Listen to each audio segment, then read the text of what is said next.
देखो बेटा, समांतर क्रम संयोजन में जो संधारित्र जुड़ते हैं तो उसके लिए जो तुल्य धारिता आती है सीपी, वो क्या आती है बेटा, C1 plus C2 plus C3। तीन संधारित्र अगर समांतर क्रम में जुड़े हुए हों तो तुल्य धारिता इस प्रकार से आती है। देखो बेटा, इसमें ये तीन कैपेसिटर हैं, एक ये वाला मान लेते हैं, एक ये वाला मान लेते हैं। डायग्राम समझाता हूं मैं आप लोगों को। ऐसे तीन कैपेसिटर है इस प्रकार से। इनकी जो धनात्मक प्लेटें हैं उनको एक बिंदु पे जोड़ दिया जाता है इस प्रकार से, और बेटा जो ऋणात्मक प्लेटें हैं उनको भी एक बिंदु पर जोड़ दिया जाता है इस प्रकार से, ऐसे। इसकी धारिता C1 है, इसकी धारिता C2 है और इसकी धारिता C3 है। और बेटा ये जो P वाला पार्ट होता है ये उभयनिष्ठ बिंदु होता है, और ये भी क्या है, उभयनिष्ठ बिंदु होता है। इसे बैटरी के पॉजिटिव सिरे से जोड़ दिया जाता है इस प्रकार से, और ये जो नेगेटिव पार्ट है इसे बैटरी के नेगेटिव सिरे से जोड़ दिया जाता है। ठीक। अब इसमें क्या होता है कि इस बैटरी के पॉजिटिव सिरे पर यहाँ पर पॉजिटिव चार्ज होता है, ये क्या है, V इसका विभवांतर है। तो बेटा यहाँ पर संधारित्र की प्लेटों में एक इलेक्ट्रिक फील्ड डेवलप हो जाएगा, अर्थात ये पॉजिटिव यहाँ पहुंच जाएगा। तो बहुत सारे बच्चे सोचते हैं सर पॉजिटिव तो गति नहीं करता, मानता हूं मैं पॉजिटिव गति नहीं करता है, लेकिन बेटा यहाँ पर रिवर्स में इलेक्ट्रॉन्स आता है, तो दर्शाने के लिए अपने को यूं बोलते हैं जैसे विद्युत धारा होता है धनावेश के प्रवाह की दिशा में होती है, लेकिन वास्तव में धनावेश गति नहीं करता है। विद्युत धारा की दिशा अगर देखा जाए तो ऋणावेश के प्रवाह की क्या होती है, विपरीत दिशा में होती है, लेकिन अपन एक बोलने के तरीके हिसाब से बोलते हैं कि धनावेश की दिशा में, लेकिन वास्तव में धनावेश गति नहीं करता है। तो वास्तव में यहाँ पर भी ये होता है, इस प्लेट में जो इलेक्ट्रॉन्स रहेंगे वो इस बैटरी के पॉजिटिव के द्वारा अट्रैक्ट किए जाएंगे, और वो इलेक्ट्रॉन्स इधर आएंगे तो यहाँ पर पॉजिटिव क्या हो जाएगा, क्रिएट हो जाएगा। इसका मतलब तुम ये मत मान लेना कि इलेक्ट्रॉन पॉजिटिव गति कर रहे हैं, प्रेरण के कारण यहाँ पर क्या आएगा, नेगेटिव चार्ज आ जाएगा इस प्रकार से। फिर बेटा इस प्लेट में भी क्या होगा, यहाँ पर इस प्रकार से पॉजिटिव चार्ज, तो इस वाली प्लेट में भी क्या आएगा बेटा, नेगेटिव चार्ज आएगा।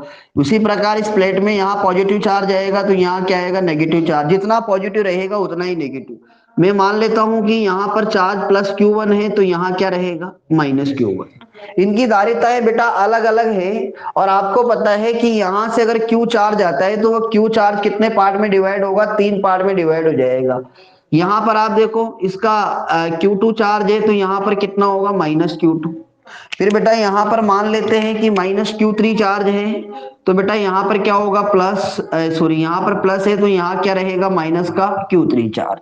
लेकिन आपको पता है कि इन प्लेटों पर जो विभवांतर लगा है उसका मान क्या रहेगा, सेम रहेगा, विभवांतर चेंज नहीं होगा। लेकिन आपको पता है कि जैसे मैं आपसे कहता हूं कि ये पाइप है इस प्रकार से, ठीक है ना, और इस पाइप में पानी आ रहा है ऐसे, और इस पाइप में पानी को तीन रास्ते मिल गए, यहाँ पर इस प्रकार से दो रास्ते मिल गए, तो बेटा ये पानी क्या होगा, दो रास्तों में क्या हो जाएगा, अलग अलग हो जाएगा। तो आ तो यहाँ से पानी रहा था, ये रास्ते कितने मिल गए, उसको दो मिल गए। तो बेटा यहाँ से जो चार्ज आया था उस चार्ज को कितने रास्ते मिल गए, तीन मिल गए, यानी कि जो क्यू चार्ज है आपके, वह क्यू चार्ज कितने पार्ट में डिवाइड हो गया, तीन पार्ट में। तो मैं यहाँ पर यूं कह सकता हूं कि क्यू जो है बेटा वो क्या हो जाएगा आपके, Q1 प्लस क्या हो जाएगा, Q2 प्लस क्या हो जाएगा, Q3। और बेटा ये समीकरण एक रहेगी। फिर मैं कहूंगा कि पहले संधारित्र की प्लेटों पर चार्ज, तो पहले संधारित्र की प्लेटों पर चार्ज Q1 बराबर क्या होगा, C1V1। बेटा दूसरे संधारित्र की प्लेटों पे चार्ज तो ये हो जाएगा C2V2। और तीसरे संधारित्र की प्लेटों पर चार्ज क्या हो जाएगा, अच्छा V, विभवांतर सब जगह सेम रहेगा, विभवांतर सब जगह क्या रहेगा बेटा, सेम रहेगा। और बेटा यहां पर ये हो जाएगा C3V। ये मान अगर समीकरण एक में रखते हैं अपन तो यूं कह सकते हैं कि Q बराबर C1 plus C2 plus C3 bar into क्या आ जाएगा, V को बाहर ले लीजिए। और बेटा मैं यहां पर यूं कह सकता हूं कि Q बाई V कर दूं तो ये हो जाएगा C1 plus C2 plus C3। अगर इन तीनों संधारित्रों को हटाकर इनके स्थान पर एक ऐसा संधारित्र लगा दे जिसकी प्लेटों के बीच में विभवांतर तथा आवेश का परिमाण वही रहता है, तो उसे अपन तुल्य संधारित्र कहेंगे। तो बेटा तुल्य संधारित्र के लिए अगर अपन देखें तो उसके लिए हम लिख सकते हैं कि Cp बराबर क्या होगा, Q अपॉन क्या होगा, V। और इसको यहां रख देंगे तो बेटा Cp बराबर क्या आ जाएगा आपके, C1 plus C2 plus C3। तो ये ध्यान रखना, प्रतिरोधों के श्रेणी क्रम संयोजन में जो रिजल्ट मिलता है वह संधारित्रों में क्या होता है, समांतर क्रम में मिलता है, और जो वहां समांतर क्रम में मिलता है वो यहाँ क्या होता है बेटा, श्रेणी क्रम में मिलता है। ये आपको ध्यान रखना है। बात समझ में आई नहीं आई? ठीक है ना। अगर n संधारित्र जुड़े होंगे, कितने जुड़े होंगे, n, तो बेटा इसको C1 plus C2 plus C3 क्या कर देना, n तक कर देना।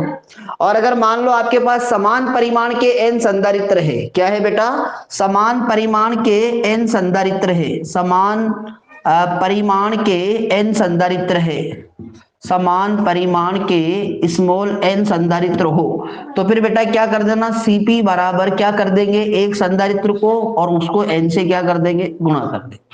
जैसे मान लेते हैं 5 संधारित्र है, प्रत्येक की धारिता 5 माइक्रोफैरड है, ठीक है ना, और श्रेणी क्रम समांतर क्रम में जुड़े हुए हैं, तो बेटा तुल्य धारिता कितनी आ जाएगी, 5 इंटू 5 अर्थात कितनी हो जाएगी, 25 माइक्रोफैरड हो जाएगी। अच्छा, एक चीज और समझने का प्रयास करें कि इसमें अगर मान लो आपको कुछ ऐसा दे रखा है कि जैसे मान लेते हैं कि एक समांतर, ये आपके क्या नाम है, समांतर प्लेट संधारित्र है इस प्रकार का, ऐसा ऐसा है बेटा, इस प्रकार से, ऐसा, इस प्रकार से, ठीक है ना, ये इसका एक स्पेशल रिजल्ट होता है। और मैं यूं कर रहा हूं कि इसका ये जो हिस्सा है यहां से यहां तक का, इस हिस्से में कुछ डाइलेक्ट्रिक वाला पदार्थ भरा हुआ है और उसको मैं एप्सिलॉन R1 का नाम देता हूं। किसका नाम देता हूं, एप्सिलॉन R1।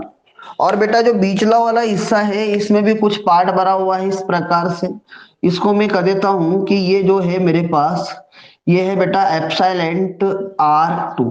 और बेटा जो लास्ट वाला सिरा है इसमें भी कुछ इस प्रकार का पार्ट भरा हुआ है, इसको मैं यूं कह सकता हूं एप्सिलॉन R3। ठीक है ना।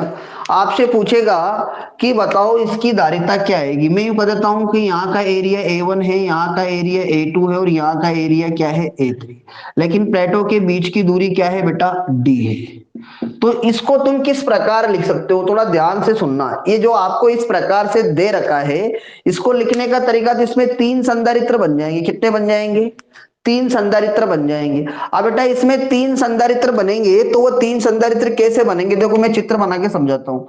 एक ये वाला कैपेसिटर हो जाएगा आपके ऐसे, एक ये वाला कैपेसिटर हो जाएगा इस प्रकार से, और एक ये वाला कैपेसिटर हो गया इस प्रकार से। ये पॉइंट मान लो, ये पॉइंट मान लो, इस प्लेट को यहां जोड़ दो, इस प्लेट को यहां जोड़ दो और इस प्लेट को यहां जोड़ दो।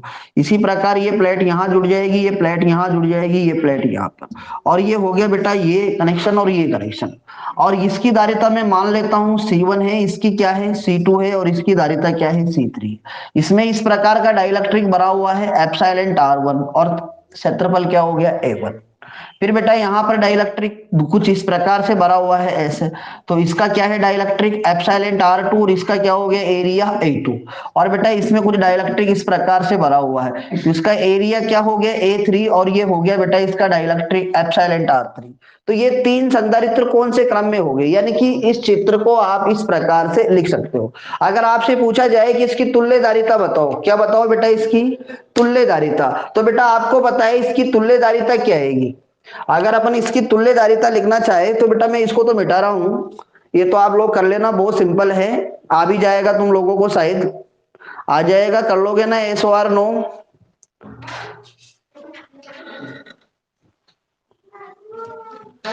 देख लो एक बार फिर भी।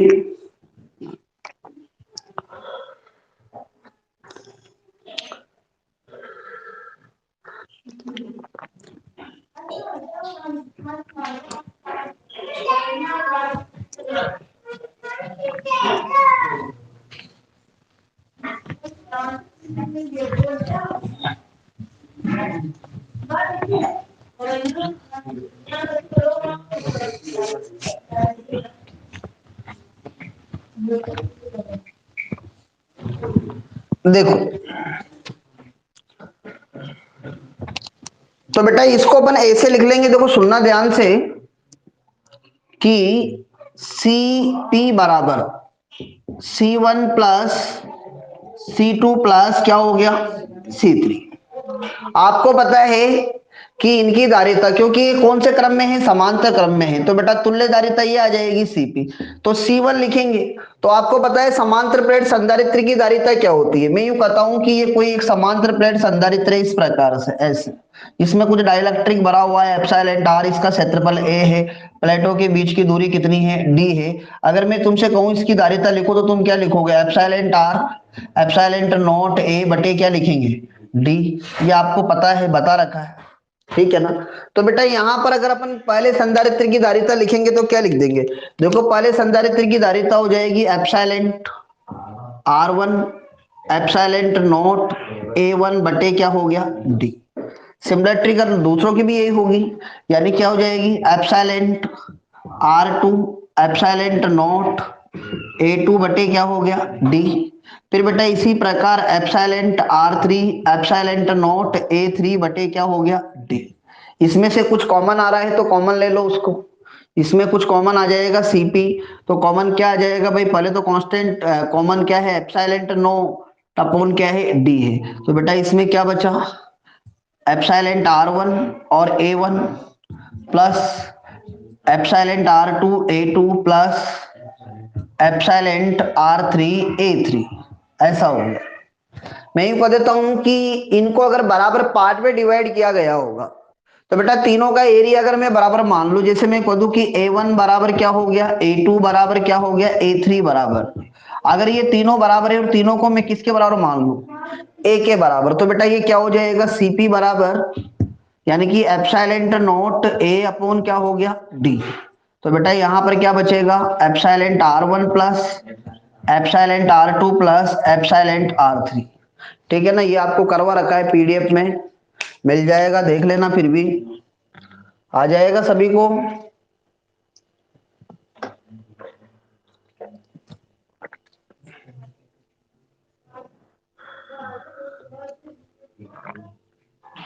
आ जाएगा बेटा, कर लोगे।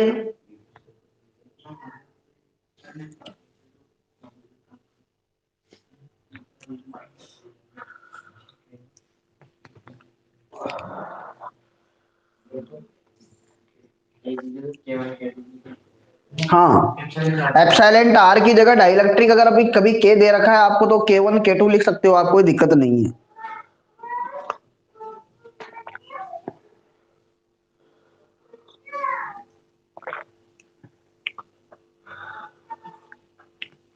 अब बेटा इस पे कुछ क्वेश्चंस हैं उनको अपन प्रैक्टिस करेंगे। देखो क्वेश्चंस क्या क्या है, वो क्वेश्चंस आप लोगों को देखने हैं, इसमें बड़े बड़े क्वेश्चन हैं।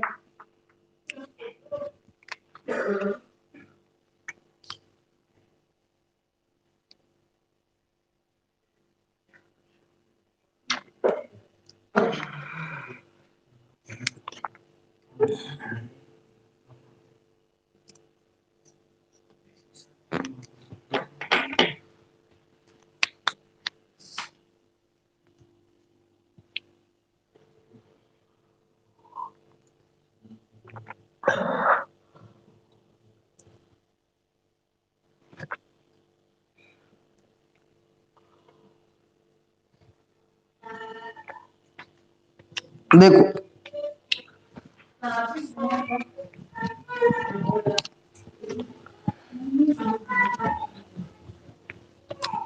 अपन करेंगे मिश्रित क्रम संयोजन के क्वेश्चन। मिश्रित क्रम संयोजन जिसमें समांतर भी उपस्थित हो और श्रेणी भी उपस्थित हो, इसे कहेंगे बेटा मिश्रित क्रम संयोजन। जो आपके इस साल तो शायद बोर्ड एग्जाम में हटा रखा है, तो पूछ भी ले ना भी पूछे, लेकिन फिर भी जानकारी जरूरी है। देखो बेटा मान लेते हैं कि इस प्रकार से एक कैपेसिटर ये लगा रखा है, एक कैपेसिटर ये लगा हुआ है,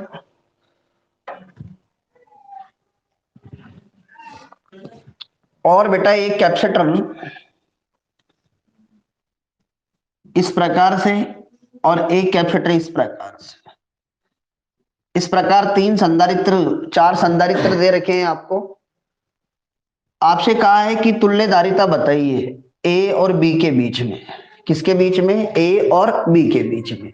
इसकी धारिता है बेटा, इसको मान लेते हैं अपन C1 इसको मान लेते हैं C2, इसको C3 मान लो, इसको क्या मान लो, C4 मान लो, ऐसा कर लो।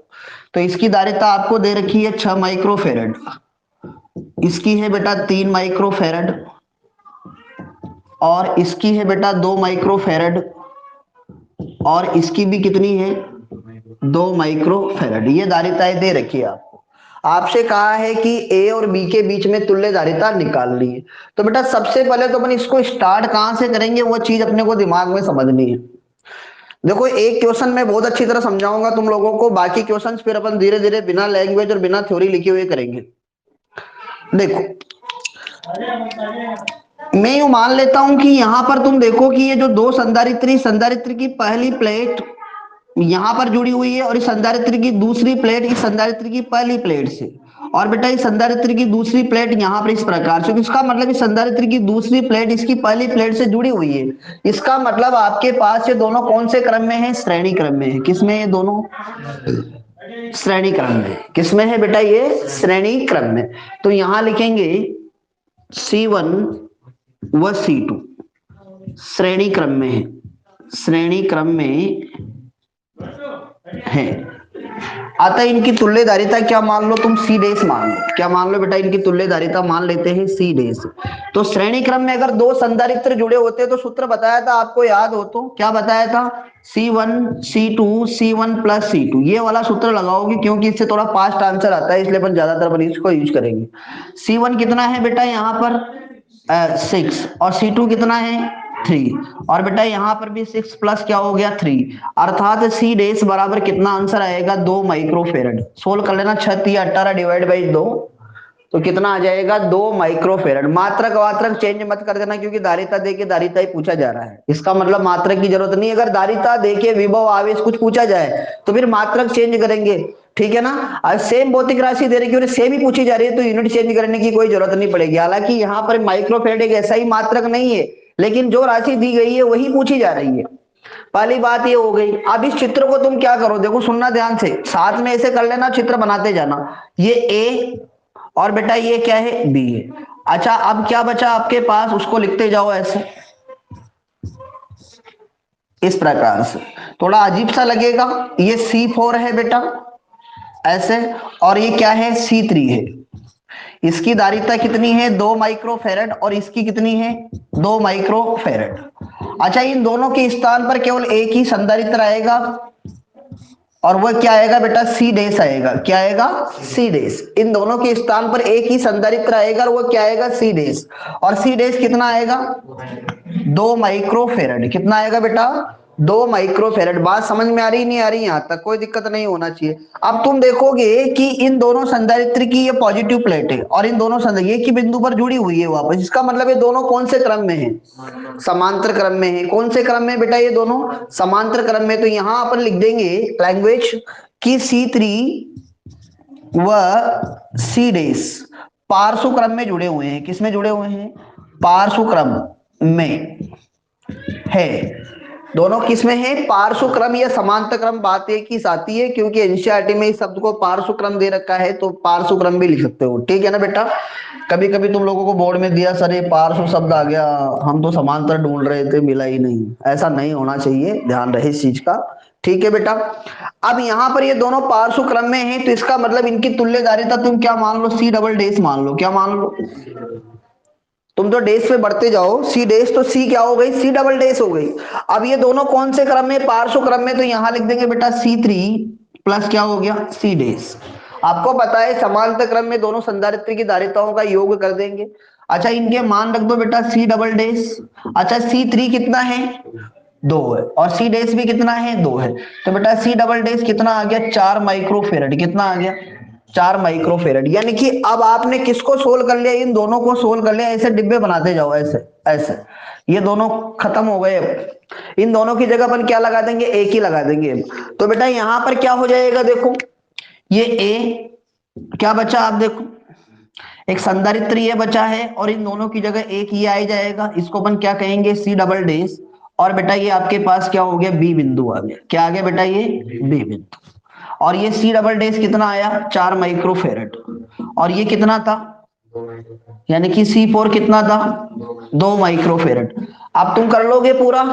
अब ये दोनों कौन से क्रम में दिखाई दे रहे तुम लोगों को, श्रेणी क्रम में। कौन से क्रम में बेटा, ये दोनों श्रेणी क्रम में हैं। अब ये दोनों श्रेणी क्रम में हैं तो मैं यूं यहां पर इन दोनों के ऊपर ऐसे डार्क बना देता हूं, डिब्बा बना देता हूं। दोनों कौन से क्रम में है, ये श्रेणी क्रम में। कौन से क्रम में है, श्रेणी क्रम में। तो बेटा ये श्रेणी क्रम में होंगे तो यहां पर क्या लिखेंगे, C4 C डबल डैश कौन से क्रम में है, श्रेणी क्रम में। यहां लिख देंगे बेटा C4 व C डबल डैश श्रेणी क्रम में है, श्रेणी क्रम में है। आता इनकी तुल्यधारिता क्या मान लो। अब इनकी तुल्यधारिता क्या होगी, ए और बी के बीच में। किसके बीच में, तो इसको तुम क्या मान लेना बेटा, सी ए बी। क्या मान लेना इसको, सी ए बी। अच्छा क्या सूत्र आएगा, यानी कि C4 into C double dash और क्या हो जाएगा, C4 और C डबल डैश। सोल्व करेंगे तो C4 कितना है, 2 है, C डबल डैश 4 है, तो 2 प्लस कितना हो गया, 4।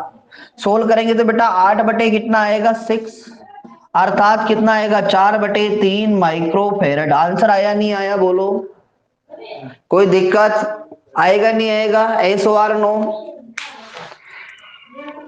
कर लोगे।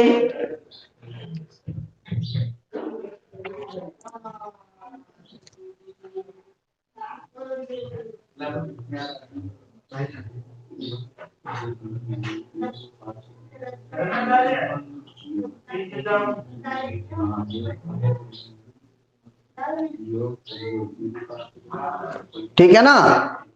जब समझदार हो जाओगे तो फिर लैंग्वेज लिखने की भी जरूरत नहीं पड़ेगी।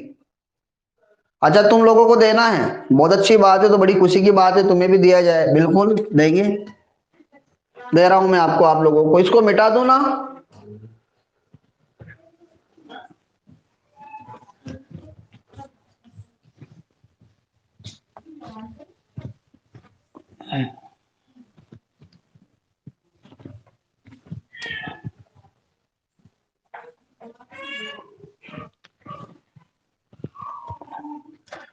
देखो बेटा तुम लोग करना चाहते हो, करो।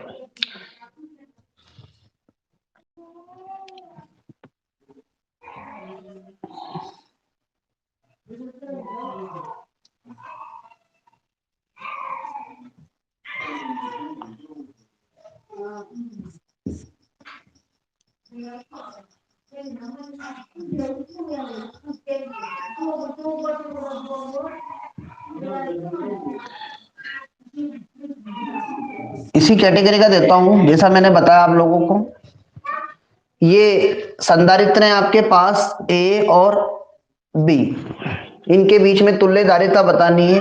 प्रत्येक की धारिता सी है, प्रत्येक की धारिता क्या है, सी है। करो इसको, प्रत्येक की धारिता क्या है, सी है।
नहीं नहीं, इतनी थ्योरी लिखने की जरूरत नहीं पड़ेगी तुम लोगों को।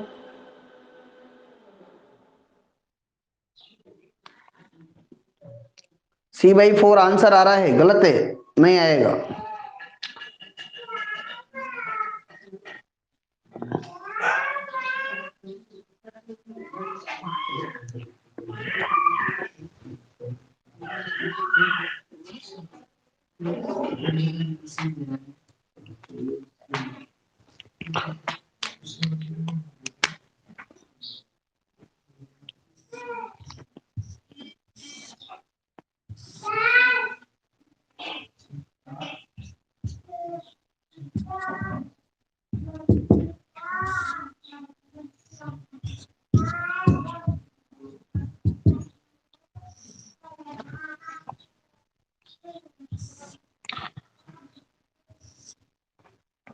ये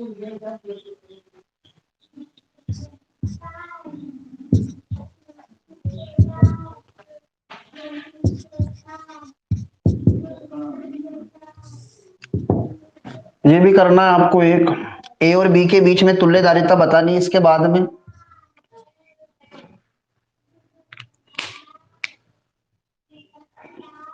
3c/4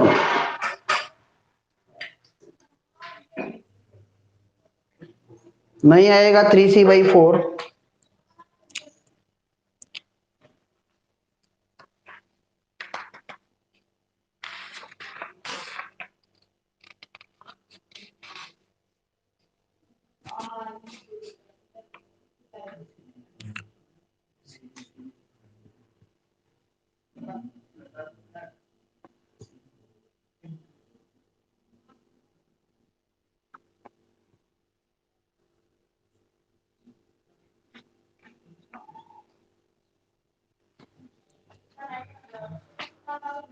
मैं बताऊं तो टाइम ही खराब करोगे तुम लोग। 3c/2 नहीं आएगा। 3c² 9/c नहीं आएगा। हाँ,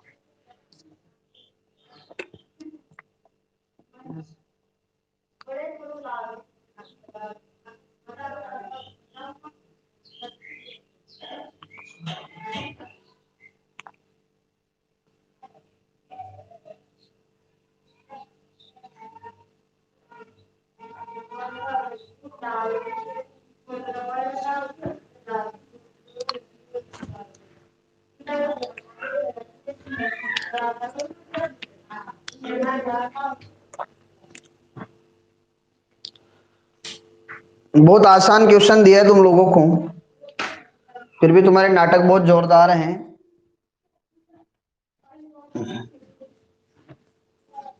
जैसा मैंने बताया वैसा ही क्वेश्चन दिया। चलो मैं ही बता देता हूं।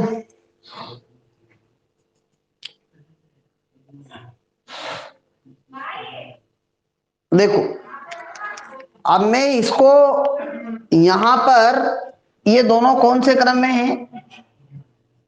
श्रेणी क्रम में है। इसमें शुरुआत करेंगे यहां से, दोनों कौन से क्रम में है? श्रेणी क्रम में। अब बेटा अगर ये दोनों श्रेणी क्रम में होंगे तो बेटा मैं इसकी तुल्यधारिता क्या मान लूंगा? इन दोनों की, इसको सी डैश मान लेता हूं मैं। तो बेटा मेरे पास ये सी डैश बराबर क्या आ जाएगा? दो समान धारिता के संधारित्र अगर श्रेणी क्रम में है तो तुल्यधारिता कितनी आएगी? बिना सोल्व किए तुम लिख सकते हो, मैंने बता रखा है c/2 कितनी आएगी?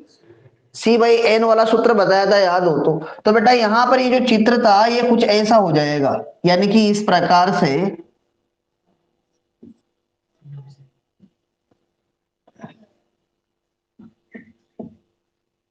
ऐसा और ऐसा, यानी कि यहां पर अपन क्या लिख देंगे कि c डैश बराबर क्या हो गया? c/2। ठीक है ना? ये धारिता c हो जाएगी, ये c है और ये भी c है और ये भी c है। थोड़ा ध्यान दे। ठीक है ना? ये दोनों कौन से क्रम में थे? श्रेणी क्रम में थे। कौन से क्रम में थे? श्रेणी क्रम में। अब बेटा ये दोनों कौन से क्रम में हो गए? समांतर क्रम में हो गए। ये दोनों कौन से क्रम में हो गए? समांतर क्रम में। तो बेटा समांतर क्रम के लिए धारिता में क्या मान लेता हूं? c डबल डैश मान लेता हूं। तो बेटा दो संधारित्र हैं c और c/2, तो मेरे हिसाब से क्या हो जाएगा? 3c/2। क्या आ जाएगा?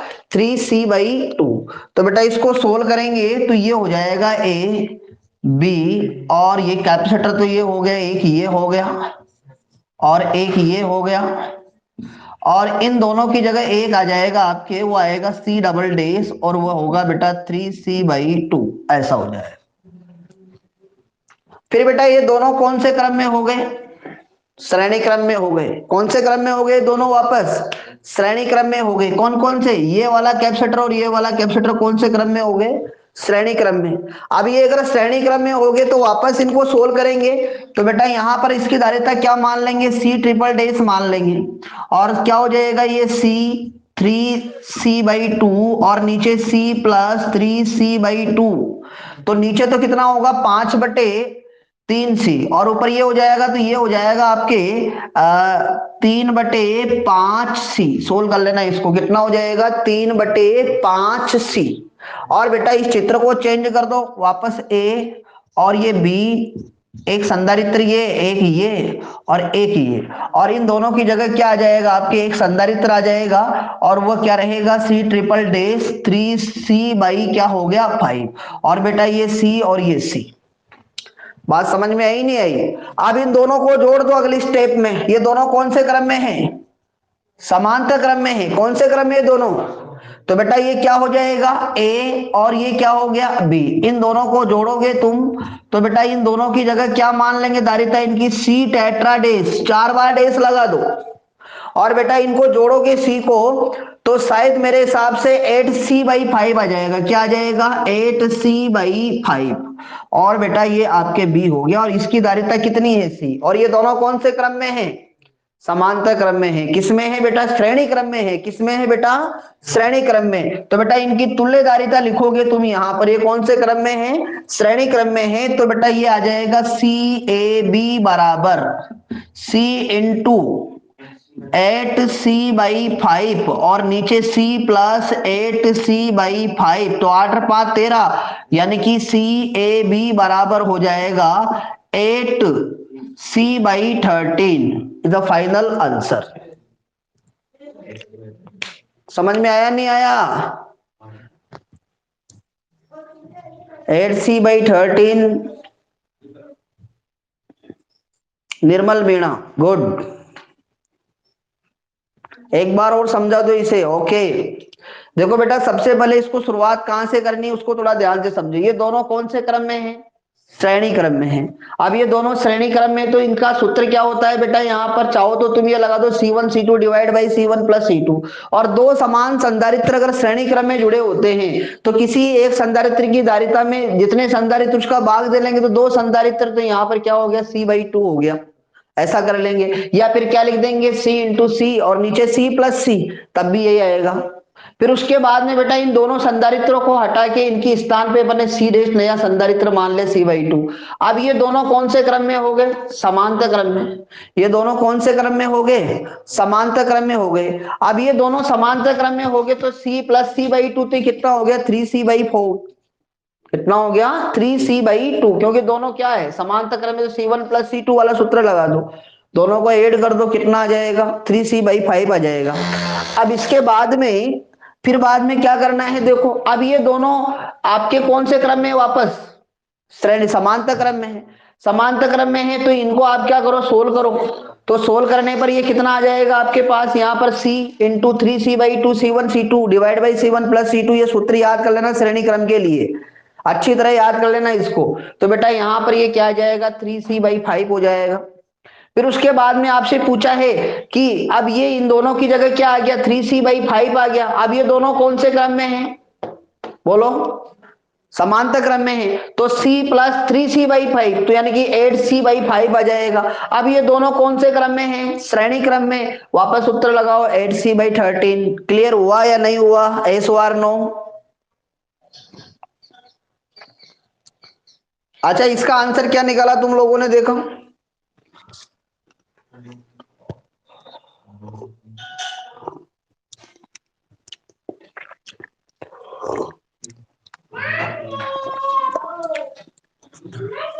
निकाल लिया?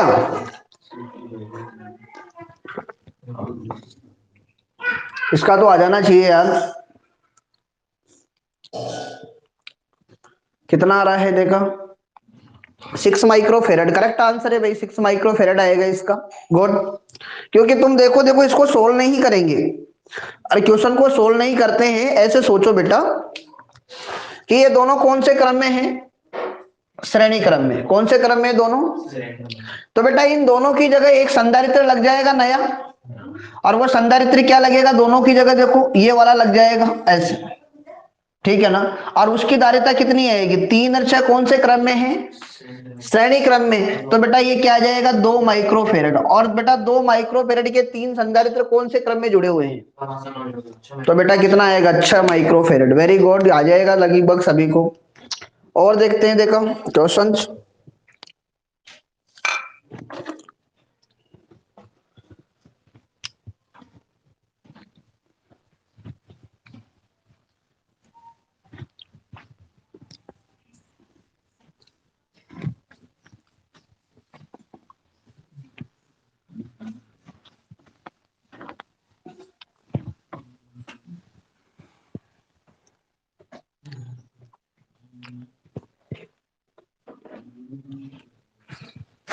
बेटा एक बहुत अच्छी प्रॉब्लम है, ए और बी,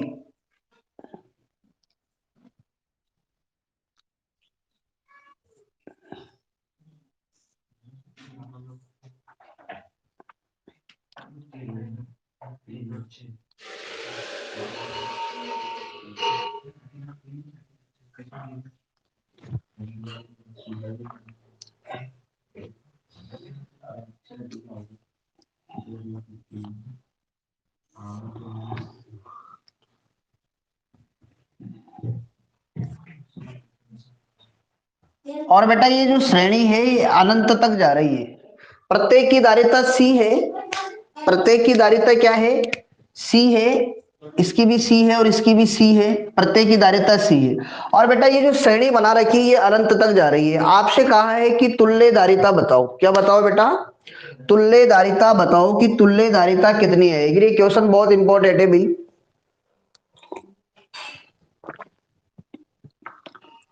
देखो तुल्य धारिता निकालने के लिए क्या करेंगे, देखो, अच्छा एक बात बताओ, समुद्र होता है और उस समुद्र में से अगर कोई 2 या 3 लोटा पानी निकाल दे तो समुद्र के लेवल में कोई फर्क पड़ेगा क्या, या 2-3 लोटा पानी डाल दिया जाए तो पड़ेगा क्या, क्योंकि समुद्र तो समुद्र ही होता है। तो बेटा यहां पर भी कुछ इसी प्रकार का कंसेप्ट अप्लाई कर देंगे अपन। मैं यूं कहता हूं कि ये यहां और ये यहां और ये यहां मुझे सेम दिख रहा है, ये क्या दिख रहा है बेटा, जैसे ये रिपीट हो रहा है फिर ये रिपीट हो रहा है फिर ऐसा कैसा है आगे रिपीट हो रहा है। तो मैं यहां से इसको कट कर देता हूं, इस जगह से क्या कर देता हूं, इसको कट कर देता हूं, इस श्रेणी को मैं यहां से क्या कर देता हूं, कट कर देता हूं। और बेटा मैं यहां से इसको कट करके यहां मान लेता हूं पी बिंदु और यहां पर क्या मान लेता हूं, क्यू बिंदु। सुनना मेरी बात को, यहां पर मैंने पी बिंदु मान लिया और यहां पर क्या मान लिया, क्यू बिंदु मान लिया। और आपसे पूछा है कि इसकी तुल्यकालिता क्या आएगी, ठीक है ना, आपसे क्या पूछा है, सीएबी। तो बेटा आपको पता है ये अनंत संधारित्र थे। अब इस अनंत संधारित्र में से अगर मैं 2 संधारित्र अगर निकाल लूं तो बेटा क्या सीएबी की धारिता में परिवर्तन होगा क्या, नहीं होगा। तो मैं यूं कहूंगा कि चाहे मैं पी बिंदु से और क्यू के बीच में धारिता निकालूं, चाहे ए से बी के बीच में धारिता निकालूं, बराबर आएगी नहीं आएगी। बात समझ में आ रही नहीं आ रही, देखो इसका कंसेप्ट यही है कि जहां से सेम रिपीटेशन स्टार्ट होता है, तो बेटा यहां पर तुम देखो ऐसा ऐसा और ऐसा, तो यहां से इसको हटा देंगे, यहां पर कट कर देंगे इसको। तो बेटा मैं यूं कहता हूं कि अगर इसमें अनंत संधारित्र और इसमें से अगर 2 संधारित्र निकाल दे जाए तो इसमें कुछ परिवर्तन होगा क्या। तो मैं यूं कह सकता हूं कि यहाँ ए और बी के बीच की जो तुल्य धारिता रहेगी वही बेटा पी और क्यू के बीच की तुल्य धारिता रहेगी नहीं रहेगी, रहेगी नहीं रहेगी, क्योंकि 2 संधारित्र हटाओ तो सी ए बी आ रहा है और 2 संधारित्र बढ़ाओ तो पी क्यू आ रहा है, तो कोई फर्क पड़ेगा ही नहीं। तो मैं यहां पर एक कंसेप्ट लगा देता हूं कि भाई क्या होता है कि सी ए बी की धारिता बराबर होगी किसके, सी पी क्यू, और इसको मान लेंगे बेटा सी नोट, क्या मान लेंगे इसको, सी नोट। सबसे पहली समझने वाली बात ये, ठीक है ना, ऐसा मान लिया। अब इसके बाद में स्टार्ट करते हैं क्वेश्चंस को कि ये ए, ये बेटा यहां की धारिता इधर नहीं है, आगे से स्टार्ट, इसमें इसकी धारिता क्या है बेटा बी और इसकी धारिता है सी, और बेटा इसकी धारिता कितनी है आपके सी है।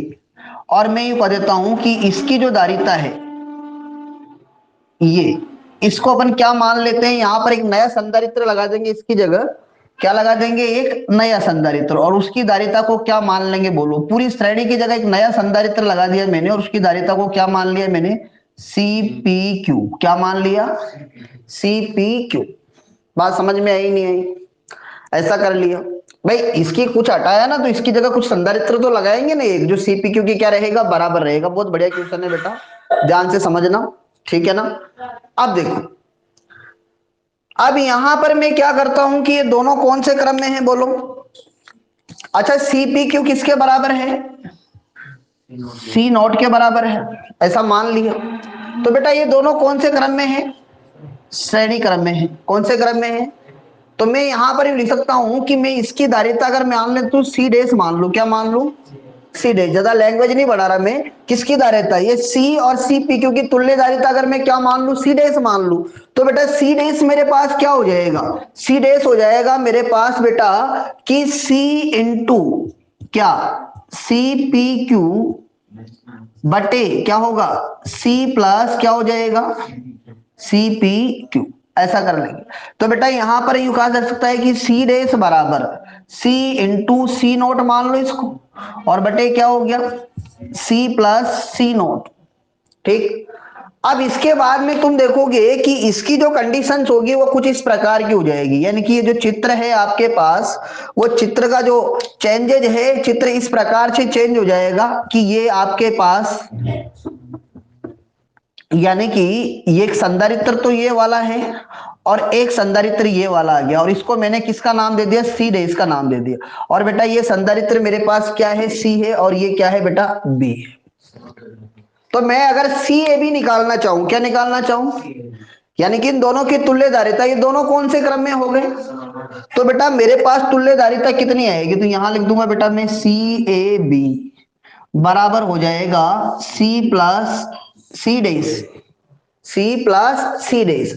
और बेटा मैं यहां से कह सकता हूं कि सी ए बी बराबर सी प्लस सी डेस की जगह क्या लिख दूंगा, सी सी नॉट, और ये क्या हो गया, सी प्लस सी नॉट।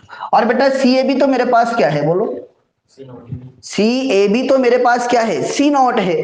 तो बेटा मैं यहां क्या कर दूंगा, सी नॉट।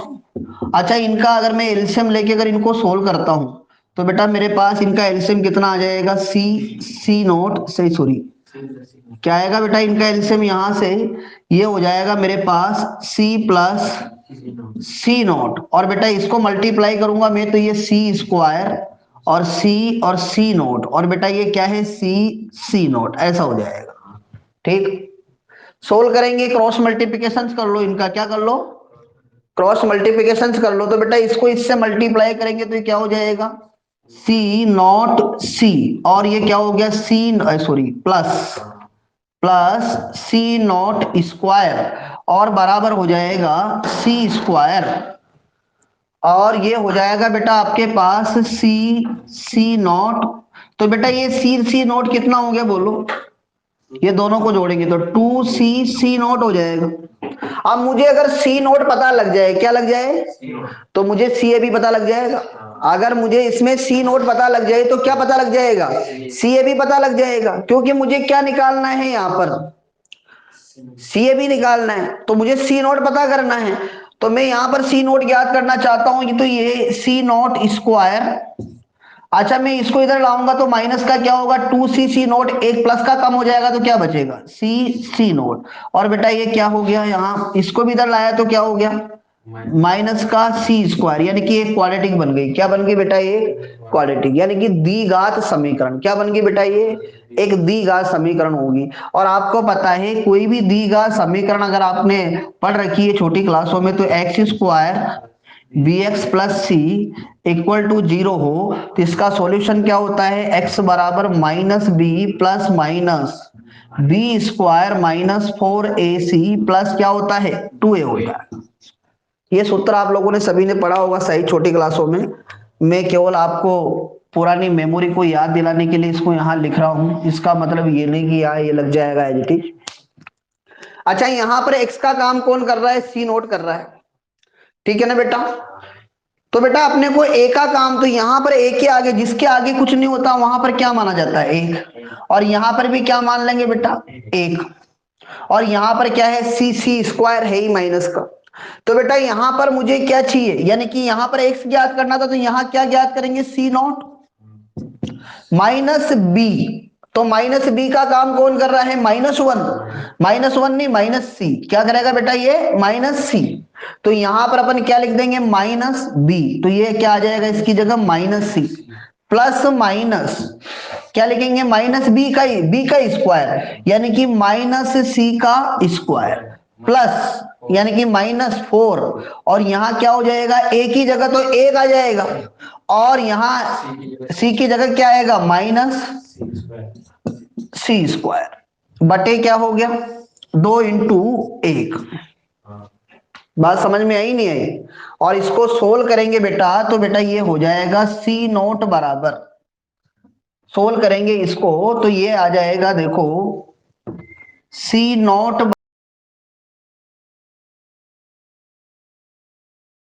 माइनस क्या हो जाएगा,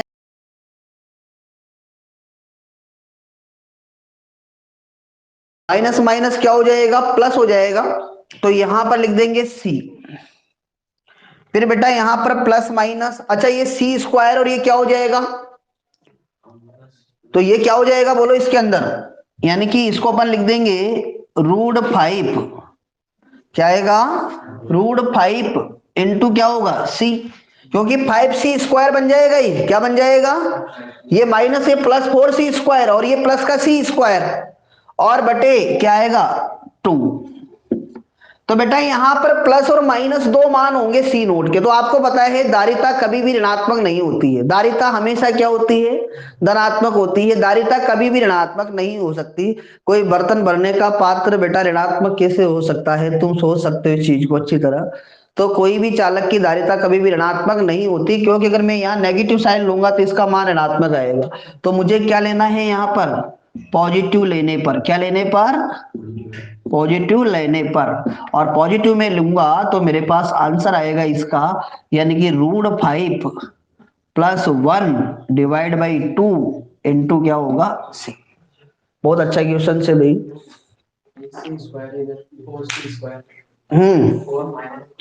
माइनस माइनस प्लस हो जाएगा ना, ये c² नहीं है क्या, सी का मान कौन कर रहा है यहाँ पर, भाई ये सी है ना, तो यहाँ -c² है, ठीक है ना, और माइनस का है तो यहाँ पर 4ac लिखेंगे तो a का मान तो 1 हो ही जाएगा, -c² हो जाएगा, और ये माइनस माइनस प्लस हो गया, तो +4c² + c², 5c², ठीक है ना, और 5c² को क्या लिख देंगे √5c।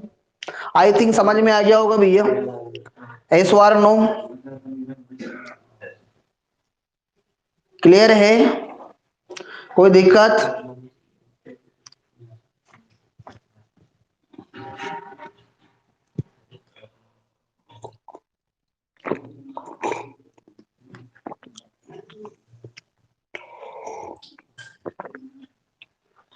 और भी कुछ इसमें छोटे छोटे क्वेश्चन है जो तुम लोगों को आ जाएंगे,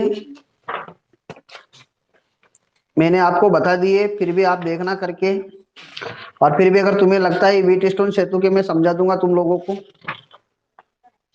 जो हैवी क्वेश्चंस होंगे मुझे लग रहा है जो तुम्हें नहीं आएंगे वो मैं बता दूंगा।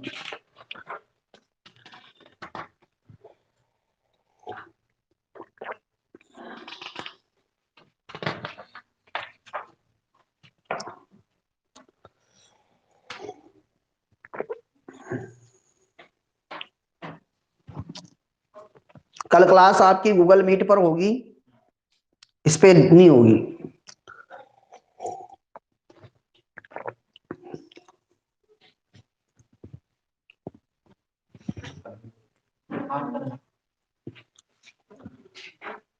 ठीक है बेटा, ओके,